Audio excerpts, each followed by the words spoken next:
una hemoglobina glicosilada mayor de 6.5. La diabetes es un problema de salud importante en el mundo y la mayoría de estos pacientes mueren de causas cardiovasculares, sean cerebrovascular, infarto de miocardio, insuficiencia cardíaca o puede ser también insuficiencia arterial periférica. Actualmente tenemos probablemente el 20% de la población peruana con cifras compatibles con diabetes. A ver, mis lentecitos. En este cuadro nuevamente resaltamos las cifras y la frecuencia de enfermedad cardiovascular como la primera causa de muerte en el paciente diabético. Pero los órganos comprometidos por la función renal no solamente son las arterias. Tenemos la vista, la retinopatía diabética y con la consecuente ceguera, tenemos catarata, tenemos glaucoma, tenemos la nefropatía diabética, porque es por enfermedad microvascular, igual que la enfermedad a nivel del ojo, ¿no? Tenemos la famosa neuropatía, tenemos los accidentes cerebrovasculares, tipo isquémicos generalmente, los infartos de miocardio, la isquemia miocárdica microvascular y la insuficiencia cardíaca. Y tenemos también el tema de la enfermedad arterial periférica, que es la que termina produciendo el famoso pie diabético, por ejemplo. Y este es un poco para apuntar la historia de la enfermedad. En la curva en verde vemos cómo se eleva más precozmente y son los niveles elevados de insulina que preceden a la glucosa normal. La insulina comienza a elevarse para mantener índices normoglucémicos. Entonces primero comienza a elevarse la insulina. ¿Por qué? Por el exceso de calorías que consumimos, por el débito de ejercicio, por el sobrepeso, aparece resistencia a la insulina y el cuerpo comienza a fabricar mayor insulina para mantener la glucosa. Luego ya habrán niveles de glucosa elevados, discretos pero elevados, con niveles de insulina elevados. Pacientes con sobrepeso que encontramos con glucosas en 120, 114, pero los médicos le decimos, no, no se preocupe, eso no es nada. Pues si le hacemos un test de tolerancia a la glucosa, si le dosamos la insulina, ambas salen mal y ya están por lo menos en cifras lo que la gente le llama de prediabetes o intolerancia a la glucosa o también hiperinsulinismo. Y finalmente, los niveles de glucosa se elevan y la insulina se agota. La fábrica, el páncreas, deja de producir insulina y se produce la diabetes. Y de ahí para adelante la cascada de las complicaciones. Tan significativa es la diabetes que antes, cuando era una diabetes incipiente, pues no, se le prestaba poca atención. Hace 2 años ya, hace 2 años en la ciudad de Barcelona, se dio el nuevo consenso de diabetes en lo que ya no existe el concepto de diabetes mellitus de bajo riesgo. Todas las diabetes, todas las diabetes son de riesgo por lo menos de grado moderado. En la diabetes tipo 2, en un paciente menor de 50 años, con una diabetes de menos de 10 años de evolución, sin ningún factor de riesgo, ya es un paciente de riesgo moderado. Y todos los pacientes que tengan más de 10 años de diabéticos ya son de alto riesgo. Y si tienen enfermedad cardiovascular, son de muy alto riesgo. O sea, no existe la diabetes de bajo riesgo. Todas las diabetes son de alto riesgo.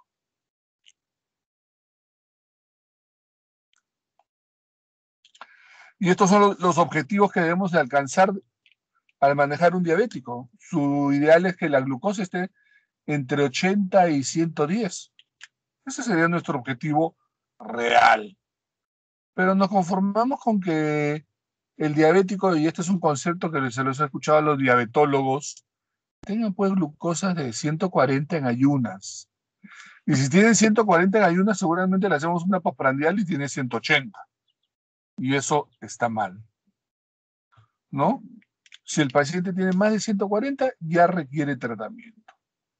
Paciente que tenga una hemoglobina glicosilada, idealmente en menos de 7. Un colesterol malo en menos de 100. Unos triglicéridos en menos de 150 y una presión arterial en menos de 130/85. Pero doctor, el colesterol y la presión arterial son otras enfermedades. No, es como una banda de delincuentes.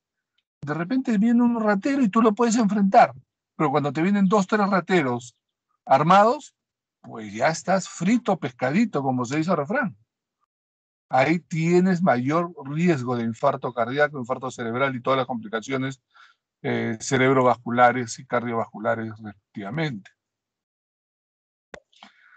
Y es así de que en la evolución de la historia del tratamiento de la diabetes, pues antiguamente teníamos la clorpropamida, luego apareció pues la glibenclamida como la gran avance en las sulfonilurias, hasta que apareció el estudio UKPDS en los años, inicio de los años 2000, y la metformina se impuso como la droga de primera elección. Y en los últimos años hemos tenido avances significativos. Ha habido dos hechos. Un primer hecho que es que una droga como la rosiglitazona causó un aumento de la mortalidad cardiovascular y es justo de lo que más se mueren los pacientes. Y a partir de ahí la FDA de los Estados Unidos y la EMA en la Comunidad Económica Europea ponen objetivos a los nuevos tratamientos que van a ser aprobados en diabetes. Y trata de que por lo menos el fármaco debe ser neutro y no aumentar la mortalidad cardiovascular. Por lo menos deben ser neutros idealmente. Y si son beneficiosos, mejor todavía. Pero no deben tener como principal complicación las complicaciones cardiovasculares. Tenemos un armamento terapéutico diverso en el mundo actual. Los inhibidores de la alfa-glucosidasa, las sulfonilurias, las meglitinidas, las biguanidas, las glitazonas, tenemos las insulinas, tenemos actualmente un grupo farmacológico nuevo, los inhibidores de la ISGLT2, los inhibidores de la GLP1, que los vamos a revisar todos, espero, en la clase de hoy día, aunque es una sesión bastante larga. Cada uno causa diverso tipo de impacto sobre la hemoglobina glicosilada, que la medimos más o menos cada 3 meses y nos habla del promedio de glucosas en los últimos 3 meses. Idealmente menos de 7 debe ser el objetivo terapéutico. Cada una de estas disminuye la hemoglobina glicosilada en alrededor de más de un punto, ¿no? Siendo la metformina en 1.1, las sulfonilurias en 1.3, ¿ya? Y, por ejemplo, fármacos como la carbosa en alrededor de 0.5 en disminuciones de la hemoglobina glicosilada. Me van a disculpar un segundito porque realmente las diapositivas no las estoy viendo bien. ¿Ustedes las ven bien? Sí, doctor, sí se ve. Porque yo las veo tergiversadas acá en mi tablet, lamentablemente. Un segundito, ¿ya? Un segundito.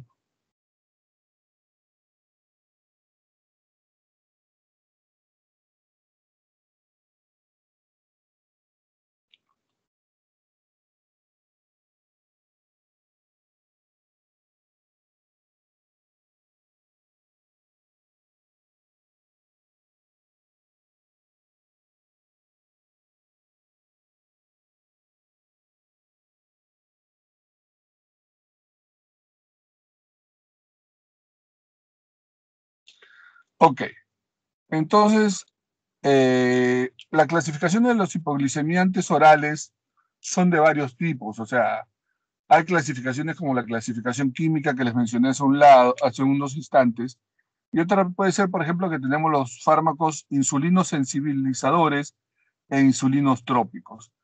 Los insulinos sensibilizadores son los que actúan sobre los tejidos y tratan de aprovechar la insulina circulante para que funcione de manera adecuada.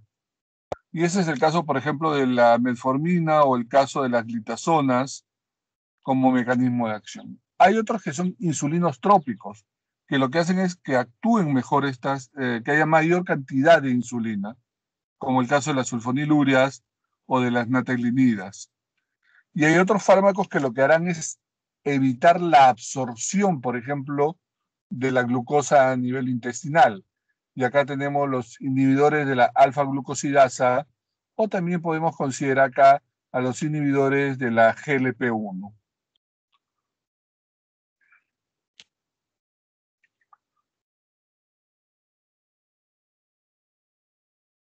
Muy bien. Vamos a hablar entonces un poco de las sulfonilurias, quizás las más antiguas dentro de este grupo, ¿no? Las sulfonilurias se catalogan, no avanza, a ver, listo. Se pueden clasificar como de acuerdo a su duración y de acuerdo a su generación. De duración, las de acción corta como la glibenclamida, ¿no? Como las de acción intermedia, la glicazida, y la de acción prolongada como la clorpromacina. Menciono estas porque son, digamos, el prototipo de droga de cada generación, de cada duración de acción. La generación de las de primera generación, como el caso de la clorpropamida, la tolbutamida, los de segunda generación, como el caso de la glibenclamida, y las de tercera generación, el caso de la glimepirida. Las primeras no tenían mayores estudios, las de primera generación no tenían mayores estudios de impacto cardiovascular, porque fue el momento. A las últimas drogas ya se les exige este impacto cardiovascular. Hecho número 1. Hecho número 2.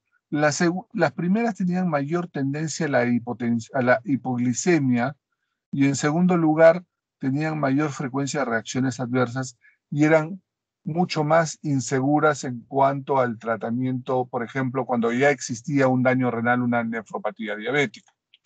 Entonces preferimos usarlas de segunda o tercera generación porque nos permiten mayor seguridad con la misma eficacia.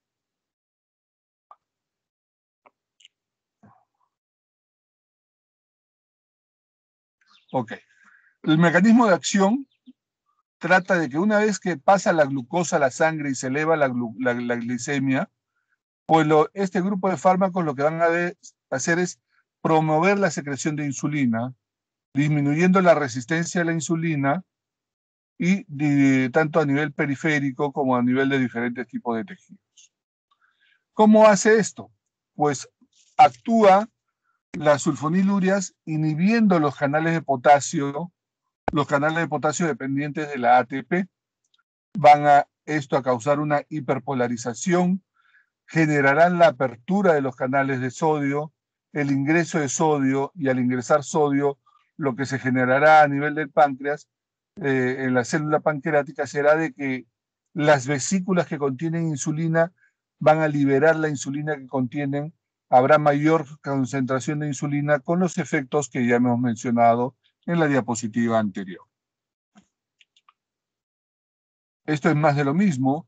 La glicazida, en este caso, actuando a nivel del receptor de potasio, a nivel del canal de potasio, causando su apertura, y esto va a generar que se libere calcio intracelular y se aperturen los canales de calcio, ingrese calcio, y este calcio intracelular incrementado generará la liberación de insulina.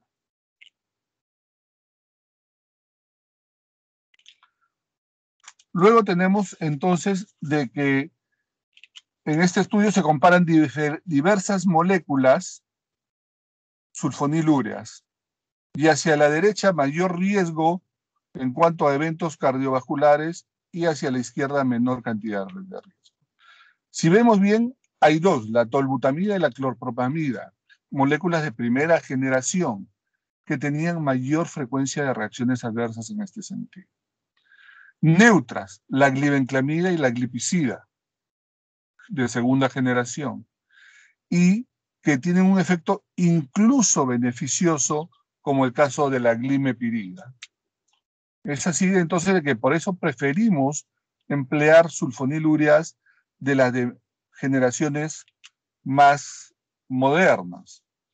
La vía de administración, todos los fármacos son de vía oral con una excelente ligación a proteína del 90%, todas se absorben por encima del 85% a nivel del tracto gastrointestinal, del duodeno, tienen una vida media variable. En promedio, su vida media está alrededor de las 5 a 10 horas, pero hay algunas moléculas como la clorpropamida que pueden tener incluso un tiempo de vida media superior a un día.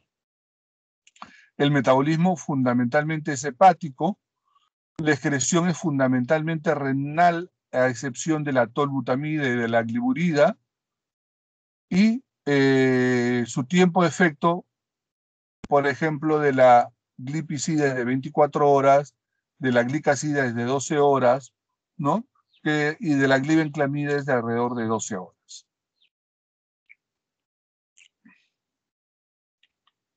Muy bien. Siguiente diapositiva, a ver. Trabajar en la tablet es diferente a trabajar en la computadora. No se ve bien y no tiene todas las funciones. No tengo la función de puntero. Bueno, interacciones significativas e importantes. 2. Con algunas drogas se potencia el efecto de las sulfonilureas y con otras se disminuye. Importantes ambas. Potencian la acción de las sulfonilureas y que pueden causar hipoglicemia importante el alcohol. Los antiinflamatorios, los salicilatos, los fibratos, los inhibidores de la monoaminoxidasa y los agentes cumarínicos, los agentes anticoagulantes. Disminuyen la acción, en los cuales vamos a tener mayor problema con los índices glicémicos, no vamos a controlar adecuadamente la glucosa.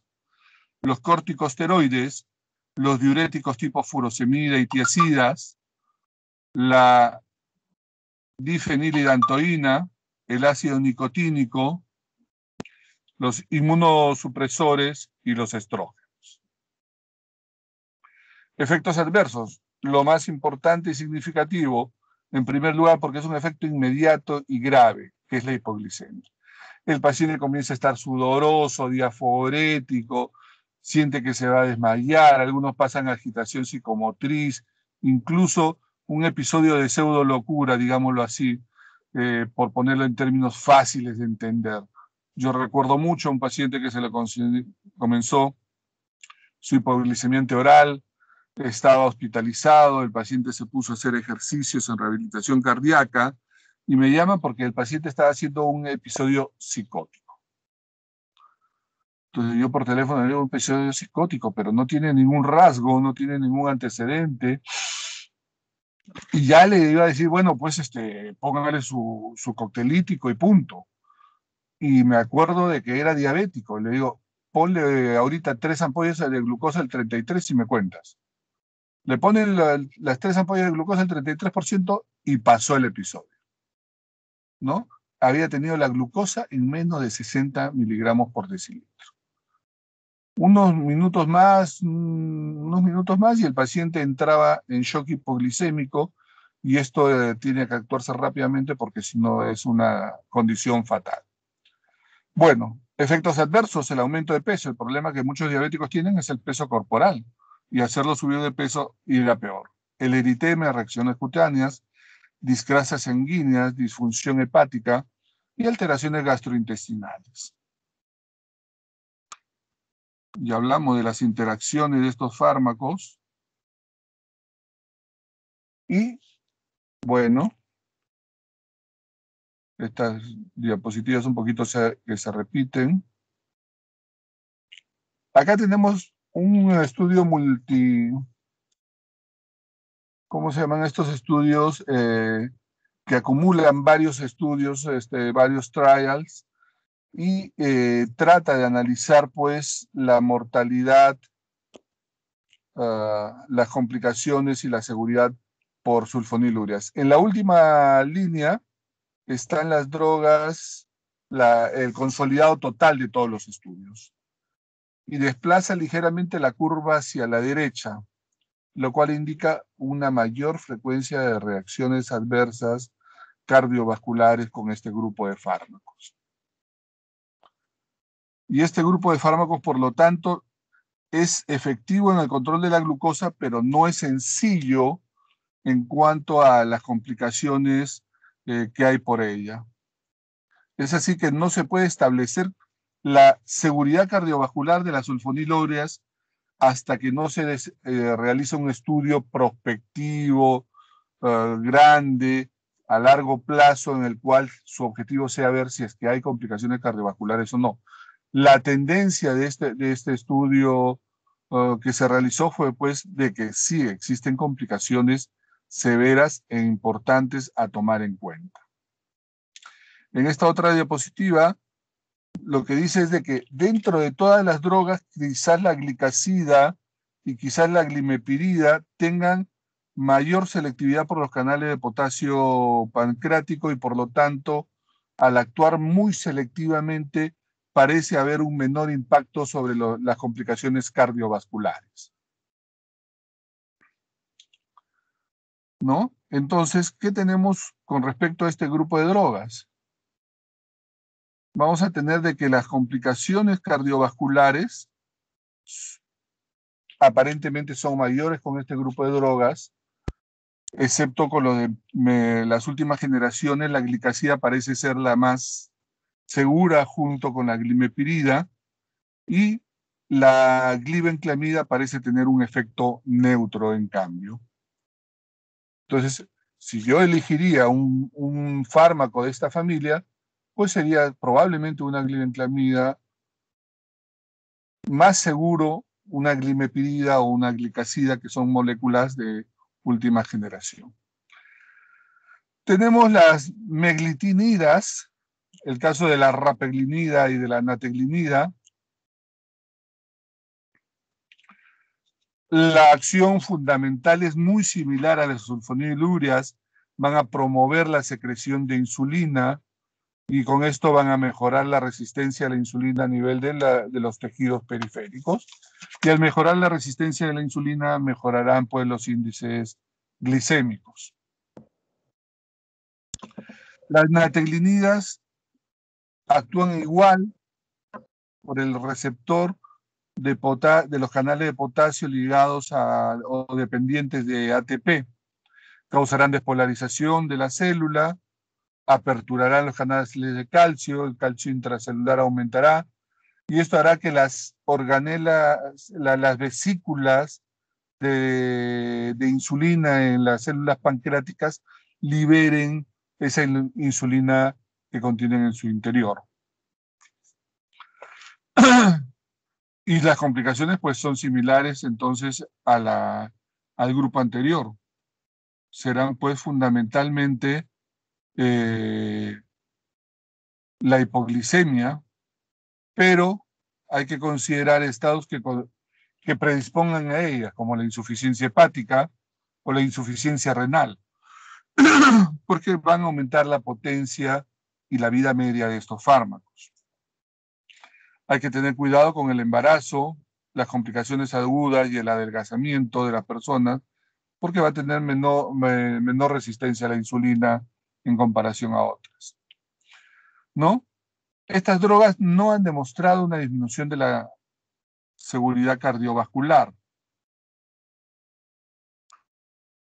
No han demostrado una disminución de la seguridad cardiovascular. Tienen una buena absorción a nivel de gastrointestinal, una vida media de alrededor de 1 hora, una biodisponibilidad de promedio de 60%, estará ligado a proteínas y su principal indicación es la diabetes mellitus de tipo 2 como monoterapia, aunque como monoterapia casi no se usan. Vienen casi siempre asociadas a metformina como droga de elección. La rapaglinida no debe utilizarse cuando la filtración glomerular es menor a 30 o el paciente está en diálisis. Y en cambio, la nataglinida no debe utilizarse cuando la función renal es menor a 60. ¿Por qué? Por sus problemas de hipoglicemia y por sus problemas sobre la función renal. Los inhibidores de la alfa-glucosidasa son moléculas bastante sencillas, como el caso de la carbosa, como el caso del miglitol. Ambas drogas actúan fundamentalmente a nivel de la luz intestinal, inhibiendo las enzimas de glucósido hidrolasa, a nivel de la luz del duodeno. Estas van a evitar la absorción de glucosa y por lo tanto disminuirán los niveles de glucosa circulantes en sangre. Tienen un tiempo de vida media de alrededor de 2 horas, una excreción fundamentalmente renal, pero el efecto adverso más frecuente es un síndrome de mala absorción. Al no absorber la glucosa, aumenta la glucosa en las secreciones intestinales, esto jalará mayor cantidad de agua y produce como un tipo de síndrome de mala absorción o una diarrea de tipo, digamos, osmótico, porque aumenta la cantidad de glucosa y eso va a hacer de que se altere pues, la concentración, la densidad y la frecuencia de las deposiciones. Entonces, fundamentalmente disminuye la absorción de la glucosa a nivel del tracto gastrointestinal. Los mejores candidatos para poder utilizar esta droga son aquellos pacientes que tienen picos de glucosa postprandiales importantes y que el resto del tiempo de repente están controlados, ¿no? No está recomendado cuando uno tiene problemas gastrointestinales, problemas funcionales tipo de diarrea crónica, etcétera, o problemas de disfunción hepática. La dosis hay que irla ajustando cada 2 a 4 semanas de manera progresiva hasta llegar a la dosis máxima tolerada por el paciente, ¿no? Y esto también hay que monitorizar las glucosas que tiene en sangre. Las biguanidas, que es el grupo más usado en el momento actual, tanto por endocrinólogos, por médicos internistas, ¿no? En las unidades hospitalarias. Y esta droga es una droga que aparece pues a raíz del estudio UKPDS, o tiene importancia a nivel del estudio UKPDS. Y la metformina lo que va a hacer pues es varios efectos, tiene varios efectos. Uno es, va a inhibir a la proteína quinasa activada por AMP cíclico. Por otro lado, va a causar fosforilación de moléculas, va a inhibir a la adenilciclasa, va a inhibir también al glicerol 3-fosfato deshidrogenasa, va a inhibir a la fructosa 1,6-fosfatasa, difosfatasa, y como ya dije, va a inhibir a la adenilciclasa. En síntesis, todo esto, todas estas inhibiciones que se ha demostrado, lo que hace fundamentalmente es disminuye la absorción intestinal de glucosa, disminuye la resistencia a la insulina y mejora el consumo de insulina por el tejido periférico. Estos 3 efectos van a tener un claro efecto de disminución de la glucosa sin incremento de la patología cardiovascular.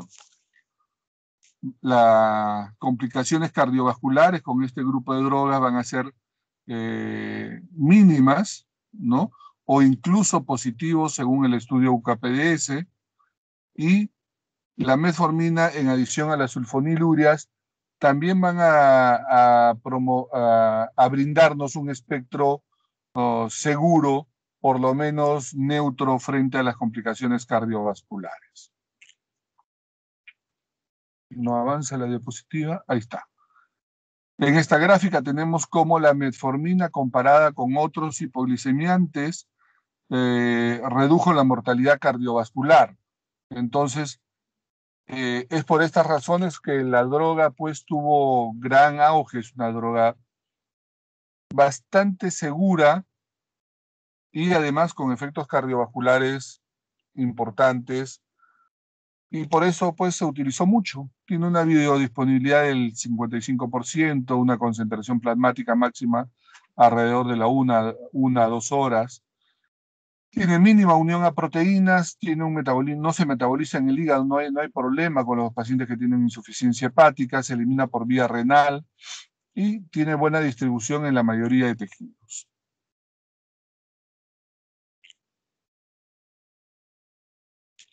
Los efectos secundarios, los más frecuentes, los efectos gastrointestinales. Los más frecuentes, los efectos gastrointestinales, dentro de ellos, sobre todo la diarrea y el dolor abdominal. La diarrea y dolor abdominal es muy frecuente y obliga muchas veces al cambio o sustitución de la droga. Se refiere hasta un 10% según la literatura. En lo personal yo creo que veo un poquito más. Muchos de ellos, de los pacientes, la diarrea no es tan significativa y conviven con este problema funcional secundario al uso de la metformina, pero un grupo de pacientes sí tiene que cambiarse la droga por otra o reducirse la dosis y asociarse a otro fármaco. Las disfunciones dermatológicas, hematológicas, son menos frecuentes, y lo otro que vemos quizás con relativa frecuencia es la disminución de los niveles de vitamina B12, que va a causar diversos tipos de complicaciones. Contraindicado en pacientes con insuficiencia renal, con filtrados glomerulares menores a 60, que un paciente con diabetes mellitus mayor de 10 años ya con frecuencia puede tener estos valores, sobre todo si su diabetes no ha estado idealmente controlada. Pacientes con insuficiencia cardíaca que requieran tratamiento farmacológico, hay drogas que son superiores en el control de la diabetes en pacientes con falla cardíaca. Acidosis metabólica, insuficiencia hepática, lactancia. Con precaución a las personas mayores de 80 años, suelen tener una disminución de la filtración glomerular ya por la edad misma, pacientes con infarto agudo de miocardio, sobre todo durante el primer mes, la ingesta excesiva de alcohol y, bueno, se puede suspender pues cuando hay una condición importante, una situación de disfunción orgánica, una situación quirúrgica, una situación de algún estudio invasivo o radiológico. Está indicado prácticamente en todos los tipos de diabetes de tipo 2, salvo pues cuidar la función renal que hay que tener. Puede ir sola o combinada, y las dosis van desde los 500 miligramos hasta los 3000 miligramos al día. Las glitazonas, un grupo farmacológico relativamente moderno, y acá tenemos la pioglitazona y la rosiglitazona. Estos se unen a los receptores de tipo PPAR gamma, o sea, los receptores activados por el proliferador de los peroxisomas de tipo gamma. Este receptor PPAR gamma va a causar una alteración en la transducción genética de los genes implicados en el metabolismo de la glucosa y de los lípidos. Y esto lo que va a hacer es el efecto similar a lo que hacía en la metformina, que por un lado va a mejorar la absorción de glucosa en el músculo esquelético, va a activarse los receptores PPAR a nivel del tejido adiposo, mejorando la adipogénesis, y va a disminuir los niveles de glucogénesis a nivel hepático. Todos estos mecanismos disminuirán los ácidos grasos libres a nivel plasmático y disminuirán, por lo tanto, los niveles de glucosa circulante en sangre. En este estudio podemos observar cómo ambas drogas, como la rosiglitazona, causa mayor frecuencia de infarto cardiovascular y muerte cardiovascular. Y este fue el endpoint, el punto que en el 2007 obligó al cambio de paradigma en las drogas hipoglicemiantes. Y se les exigió que ya no solamente bajen los niveles de glucosa, que no solamente bajen los niveles de hemoglobina glicosilada, sino que se les comenzó a exigir a las drogas hipoglicemiantes que además sean seguras desde el punto de vista cardiovascular y que no aumenten la mortalidad cardiovascular, que ya de por sí está aumentada en la población diabética. Entonces, vamos a tener de que se comienzan a realizar diferentes tipos de estudios con este tipo de drogas. Y se realiza el estudio PROACTIVE,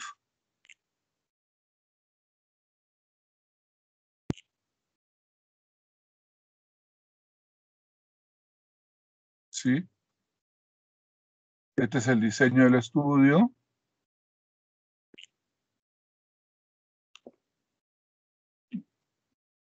Y acá están las curvas, que es lo significativo. Y se observa un incremento ya de la mortalidad con pioglitazona en comparación a la droga placebo. Entonces, ya el PROACTIVE resalta nuevamente lo que decía con la rosiglitazona. Y es por eso que la pioglitazona, para poder utilizarla sola o asociada a metformina, tiene que haberse demostrado seguridad cardiovascular. Debe haberse demostrado seguridad cardiovascular. Muy bien, en esta diapositiva vemos que entonces la FDA votó a favor de reducir la restricción con la roxiglitazona y se le puso la restricción de no usar en pacientes con enfermedad cardiovascular. ¿Y qué pasa con estas drogas? Pues no existe aparentemente un efecto de clase con respecto a las complicaciones cardiovasculares. La rosiglitazona parece tener problemas serios con la mortalidad cardiovascular y en cambio la pioglitazón parece tener problemas más bien neutrales o ligeramente elevada la complicación cardiovascular y no significativa.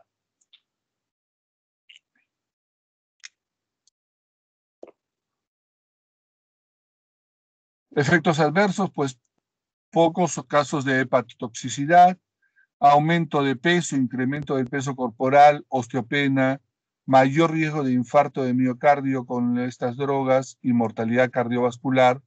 Y cuando se asocian a las tianoselidonas o anticonceptivos orales, pueden las pacientes aumentar pues, la frecuencia de embarazos. La farmacocinética y los destinos de esta droga, bueno, tiene una buena absorción renal, se metaboliza en el hígado y se elimina la rosiglitazona por vía renal y la pioglitazona por vía hepática. Y eso es importante porque puede hacer de que uno pueda elegir de acuerdo si hay insuficiencia hepática o renal para poder eliminar la droga de manera segura. Contraindicada en los diabéticos de tipo 1, generalmente los hipoglicemiantes de tipo oral no se usan pues, en la diabetes tipo 1.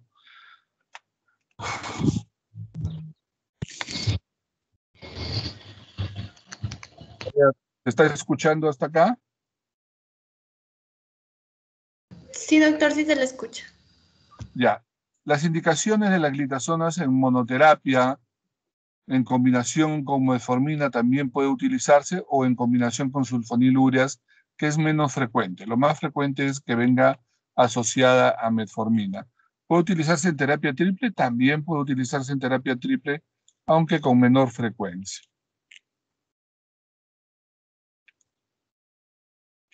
La dosis va de 4 a 8 miligramos para la rosiglitazona y de la pioglitazona de 15 a 45 miligramos.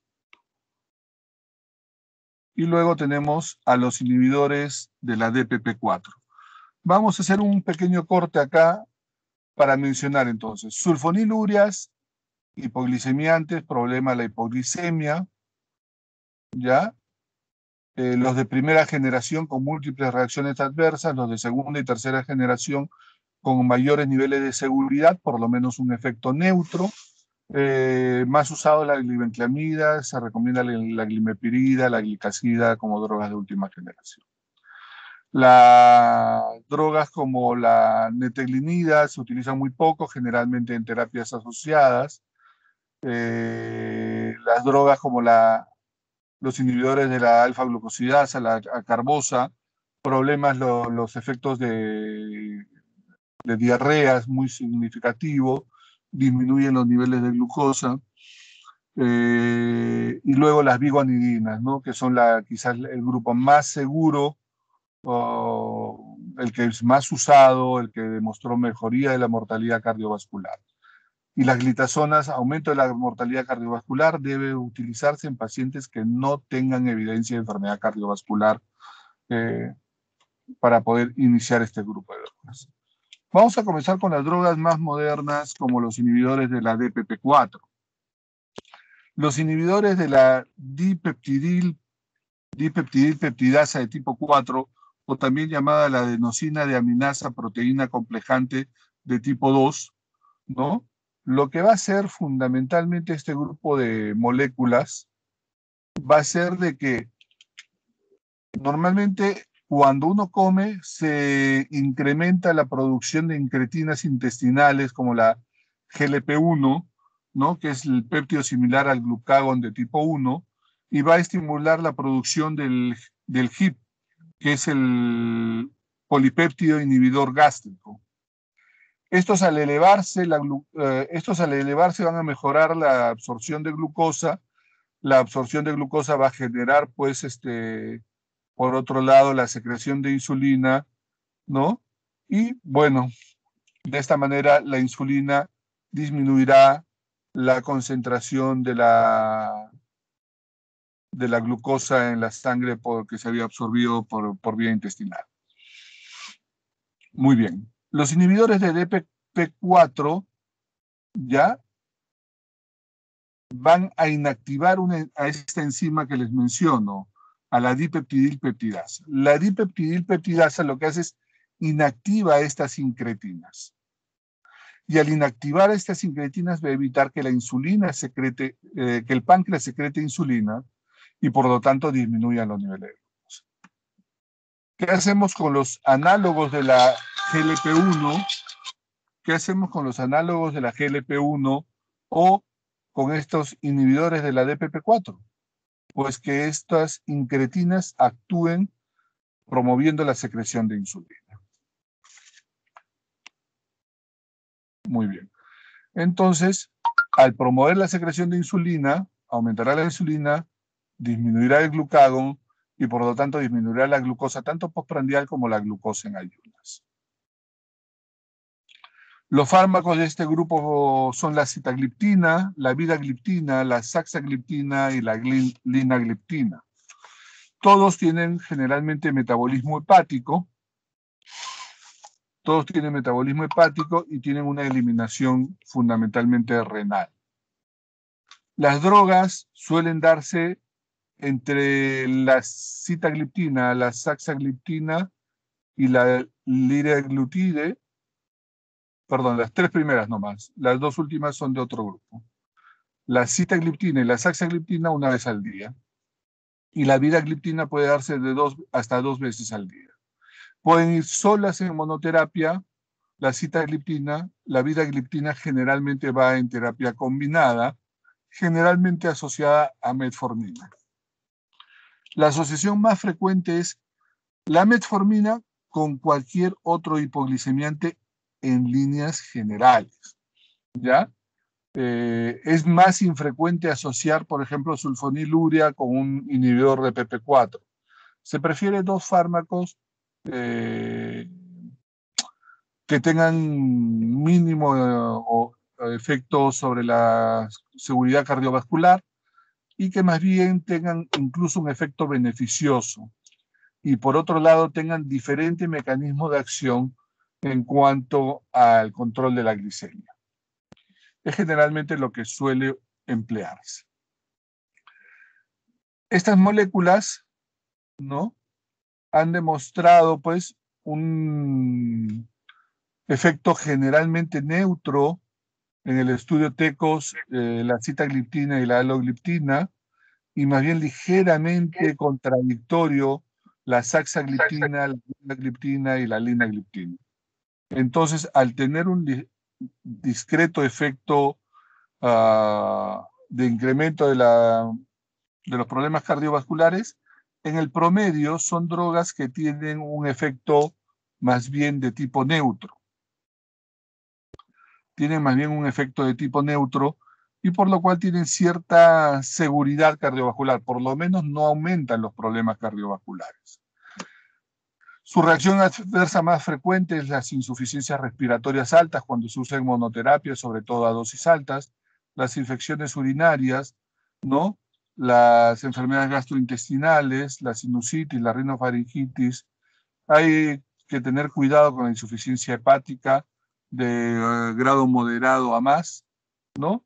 Y con cuidado, con advertencia, con precaución en los casos de pancreatitis, insuficiencia renal, insuficiencia cardíaca, porque alguna de ellas puede tener un ligero problema cardiovascular, como lo mencionamos acá, con la saxagliptina, con la vidagliptina y la linagliptina.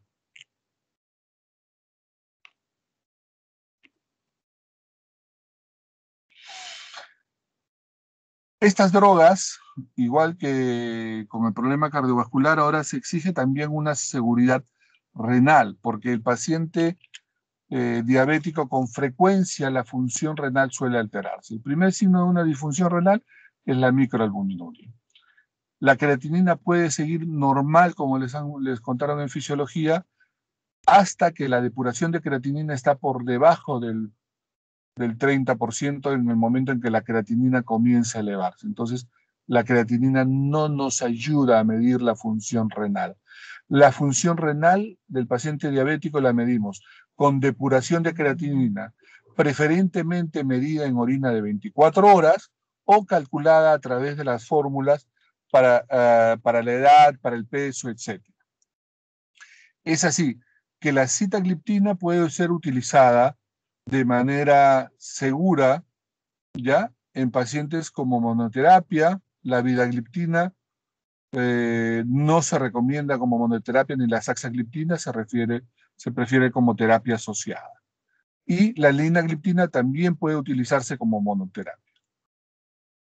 Todas las drogas pueden ser utilizadas asociadas a metformina, pero hay contraindicaciones para utilizarlas cuando se utilizan con metforminas y sulfonilúreas, en el caso de la vidagliptina, de la saxagliptina. Hay que tener cuidado con las sulfonilúreas, con la linagliptina y las glitazonas con la linagliptina. Entonces, son combinaciones no recomendadas. La recomendación segura es con metformina. Y les mencionaba en la insuficiencia renal. En la insuficiencia renal de grado leve, cuando la depuración de creatinina es mayor de 60, pueden utilizarse todas las moléculas inhibidoras de DPP4. En cambio, cuando la insuficiencia renal es de grado moderada, con función renal entre 30 y 60, no debemos usar la dosis plena. Debemos usar la mitad de la dosis en el caso de la sitagliptina, de la vidagliptina y de la saxagliptina. La linagliptina es segura. Y en el caso de la insuficiencia renal terminal, cuando la depuración, o grave, cuando la depuración es menor de 30, se recomienda utilizar la cuarta parte de la dosis normal para la sitagliptina, la mitad de la dosis para la vidagliptina y la mitad de la dosis para la saxagliptina.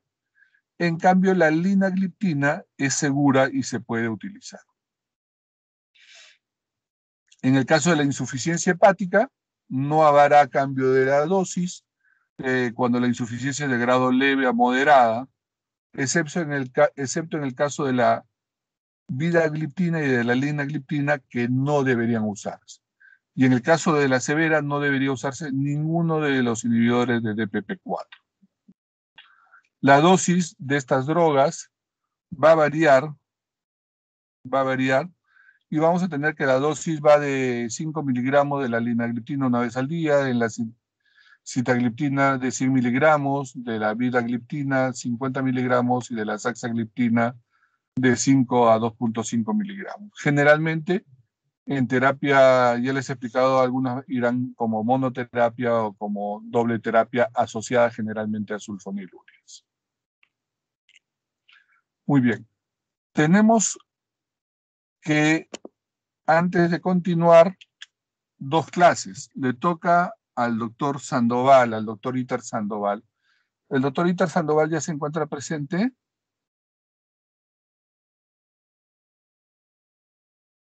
Sí, acá estoy, Tomás. Buenos Listo, días doctor. con todos. Buenos días, Tomás. Buenos días con todos. Buenos días, maestro. Entonces lo dejo para que pueda desarrollar sus clases. Folly, contigo coordino para hacer toda la parte que falta, que son los nuevos hipoglicemiantes orales, la insulinoterapia y la parte de manejo moderno de la diabetes. Me falta todavía aproximadamente 30, 40 minutos. Entonces, el doctor va a hacer su clase y yo coordino por el interno cuando hacemos la otra parte que me falta. Ya, doctor, está bien. Gracias. Gracias. Doctor, Gracias, con los doctor. muchachos, muchas gracias, chicos.